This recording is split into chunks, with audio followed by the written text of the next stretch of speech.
August 17 Tamil தேசிய எழுச்சி மாநாடு மங்களூர் தெற்கு ஒன்றிய செயற்குழு கூட்டம்.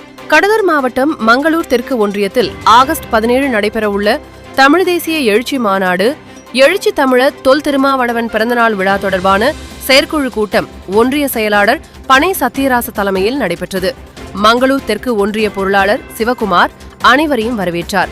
தீனா, பிரபாகரன், தமிழரசன், தமிழ்செல்வன், பாண்டியன் முன்னிலையில் நடைபெற்றது. சிறப்பு அழைப்பாளர்களாக திட்டக்குடி மாவட்ட செயலாளர் வழக்கறிஞர் இ. பாலமுருகன், மண்டல துணை செயலாளர் செம்மல் ஆனந்தன், கோபால், பழனிவேல், பிரேம், பாலாஜி உள்ளிட்ட நிர்வாகிகள் கலந்து கொண்டு சிறப்புரையாற்றினர்.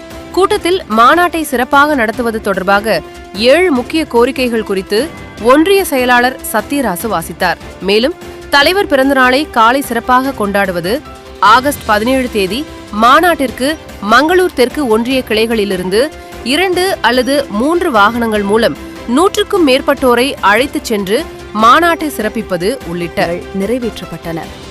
நிகழ்ச்சியில் பரதவளவன், ரமேஷ், கௌதமன், எம்ஜிஆர், வேந்தன், வழக்கறிஞர் கார்த்திகேயன், கௌசல்யா, பாண்டியன், பிரதி இளம்வழுதி, சிவா, திருமேனி, காசி, விடுதலைமதி, நகர செயலாளர் முருகையன், ஒன்றிய நிர்வாகிகள் முருகானந்தம், ஆவட்டி விஜி என்கிற விஜயகுமார் மற்றும் மாவட்ட ஒன்றிய நிர்வாகிகள், திரளான பொதுமக்கள் கலந்து கொண்டனர்.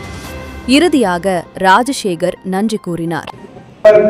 எடுக்கின்ற முயற்சியில் நாமெல்லாம் சேர்ந்து தலைவரின் கருத்தை வலுப்படுத்தி இந்த மாநாடு வெற்றி மாநாடாகவும் ஒரு வரலாற்று சிறப்பான மாநாடாகவும் ஊராட்சத்திற்கு ஒத்துழைப்பு வழங்க வேண்டும் என்பதை கூறி கலந்து கொண்ட அத்தனை சிறுத்தைகளுக்கும் மீண்டும் ஒரு முறை நன்றியை உறுதிப்படுத்துகிறேன்.